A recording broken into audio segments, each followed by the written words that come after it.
Arkansas against Texas A&M on a neutral field, as always. Texas A&M 2-point favorite here, over under 49. Colin, I'm going to throw this to you and your neck brace that I sent you, and let's break this one down. Well, first I would like to say, thank you to Sam Pittman for being outcoached and underprepared. Here we go. Probably the greatest moment in my video podcasting life is going to be wearing a Bobby Petrino neck brace. Arkansas, Texas A&M. I project this game as a pick, total in the high 50s. That's well over. This thing is so tight. I don't know how he wore this through that whole interview and just BS'd everybody and kept his job through Jeff Long.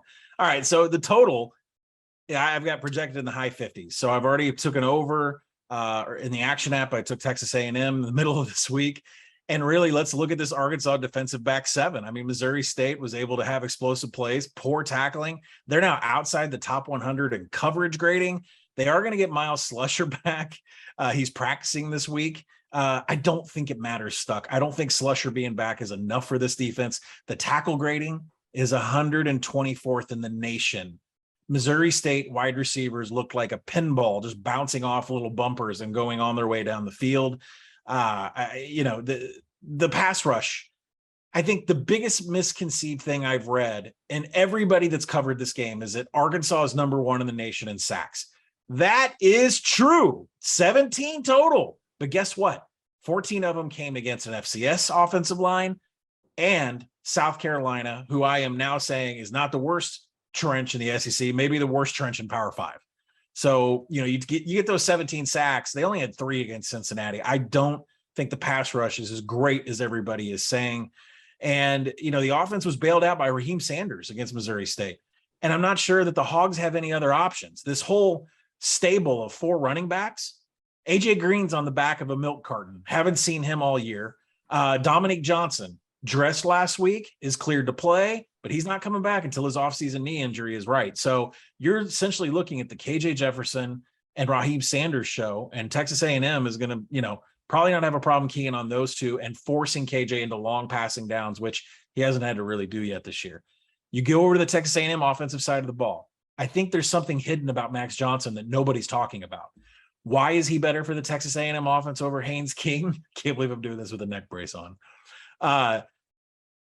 Because think about this. Max Johnson, I said last week, he's been in an SEC offense. He's been behind a terrible offensive line. He knows how to handle pressure.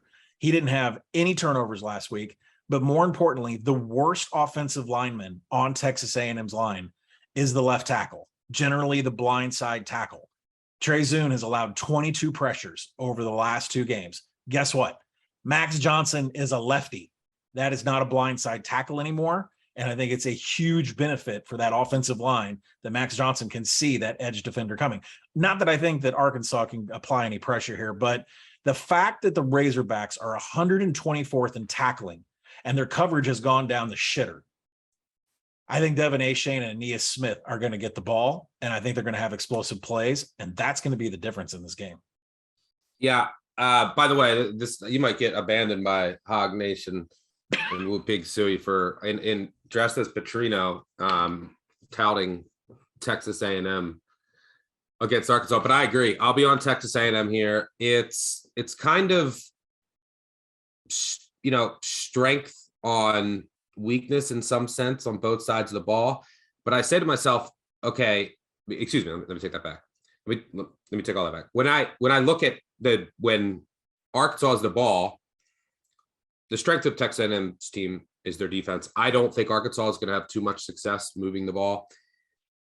They're going to really miss Treylon Burks here. I mean, if you look at some of their scores, yeah, they eventually got going against Missouri State. They put up 1 million points on South Carolina. Do you know, by the end of that game, South Carolina was missing their starting outside linebacker, Jordan Strachan, starting middle linebacker, Muhammad Kama, starting safety, Devontae Reed, starting safety, RJ Roderick, starting cornerback, Darius Rush, starting cornerback, Cam Smith, starting other linebacker, Stone Blanton, starting defensive tackle, Alex Huntley. Not all the injuries happened in that game. Some of them weren't playing. By the way, South Carolina might be without all of those guys this week. 8 starters. The defense was just completely ravaged. So I don't think Arkansas is going to have too much success moving the ball. And then when I look at the other side of the ball, that it's okay. I don't trust the Texas A&M offense, and I don't trust the Arkansas defense.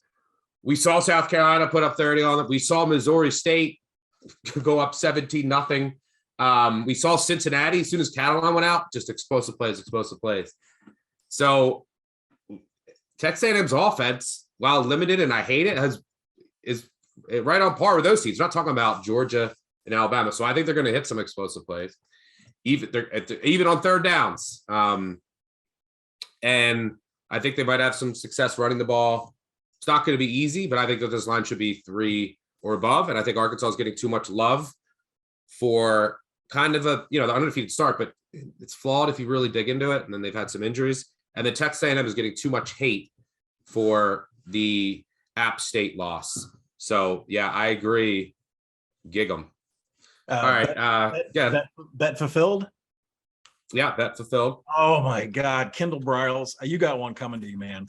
I see you at Budwalder Arena. I see you down at Bomb, Kendall Briles. You have to pay for making me wear a neck brace during my podcast.